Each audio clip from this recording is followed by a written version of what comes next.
Bagaimana teman-teman Nasdem dan Mas Anies bisa di belakang kami bersekongkol membuat koalisi baru. Ini koalisi baru. Kenapa? Karena di surat perjanjiannya yang kami tahu itu adalah Nasdem dan PKB bersepakat mengusung Mas Anies dan Caimin. Ya, bagi kami ini tentu bagian dari pengkhianatan terhadap koalisi perubahan, karena komitmen kita kan semua setara dan sejajar, sudah ada 6 pasal di dalam koalisi itu, semua kita komunikasikan dengan baik, bukan malah bersekongkol atau diam-diam di belakang.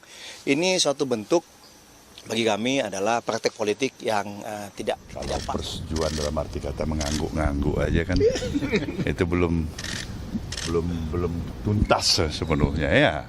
Surya, ini kan responnya Demokrat nih cukup keras ya, mengatakan pengkhianat. Nah, misalnya Demokrat memilih untuk keluar dari koalisi perubahan, tanggapannya bagaimana? Saya hormati. Apalagi yang saya harus katakan? Kalian lihat kira-kira model saya ini kira-kira ada bakat sebagai pengkhianat atau tidak, kan itu aja. Tapi saya hormati.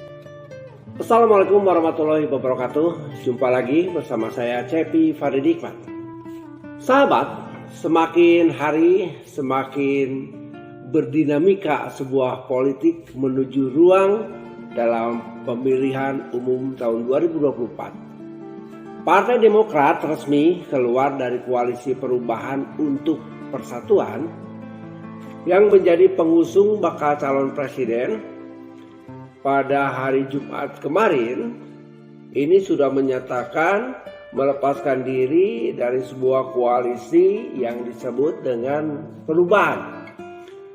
Hal ini tidak terlepas soal wacana duetnya Anies Baswedan dengan Ketua Umum PKB Muhaimin Iskandar atau Caimin. Nah, pasalnya selama ini Partai Demokrat terus mengusung paket Anies dengan Ketua Umum Partai Demokrat yaitu Agus Harimurti Yudhoyono atau yang sering kita sebut dengan nama AHY. Maka Partai Demokrat tidak lagi berada sekarang di koalisi perubahan. Itu pun menurut Sekretaris Majelis Tinggi Partai Demokrat Andi Mararangeng di Cikeas, Jawa Barat pada Jumat kemarin menyatakan seperti itu. Ada dua konteks yang memberikan ruang itu. Pertama, selama ini Demokrat sangat solid meski diterpa berbagai masalah. Salah satunya ketika mendapat terpaan dari luar yang ingin merebut Demokrat secara sah oleh kelompok-kelompok tertentu, dan ini menyebabkan bagaimana solidnya Demokrat secara internal dari pusat sampai kepada tingkat daerah, dari hulu sampai ke hilirnya. Yang kedua, selama ini Demokrat konsisten sebagai oposisi.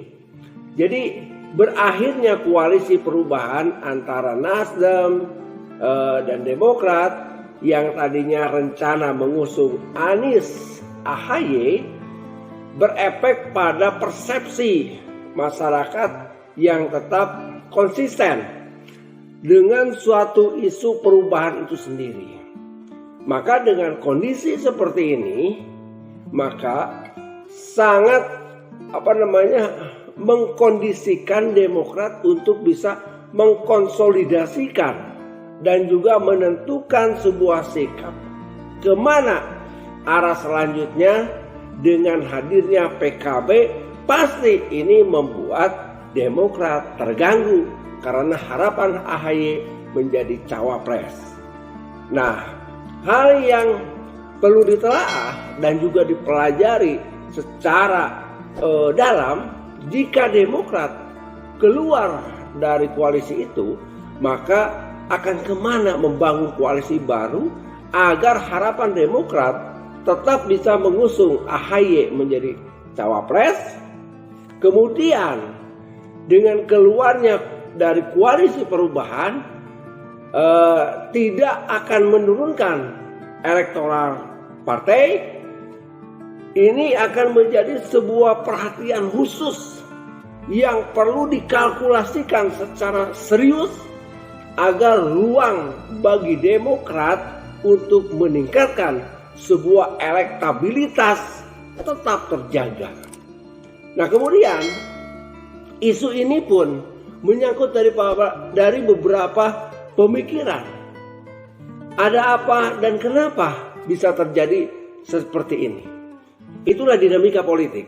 Tapi semoga semuanya akan baik-baik saja dan kita terus simak perjalanan dari hari ke hari. Setelah rapat dilakukan, kemudian Majelis Tinggi Partai memutuskan sebagai berikut. Yang pertama, Partai Demokrat mencabut dukungan kepada saudara Anies Baswedan sebagai calon presiden dalam Pilpres 2024. Yang kedua, Partai Demokrat tidak lagi berada di dalam Koalisi Perubahan dan Persatuan KPP karena telah terjadi pengingkaran terhadap kesepakatan yang dibangun selama ini. Demikian dua keputusan dari rapat Majelis Tinggi Partai yang baru saja berlangsung. Demikian, semoga bermanfaat. Assalamualaikum warahmatullahi wabarakatuh. 1922 Pejuang Siliwangi. Satu untuk semua, semua untuk perjuangan. Pejuang Siliwangi.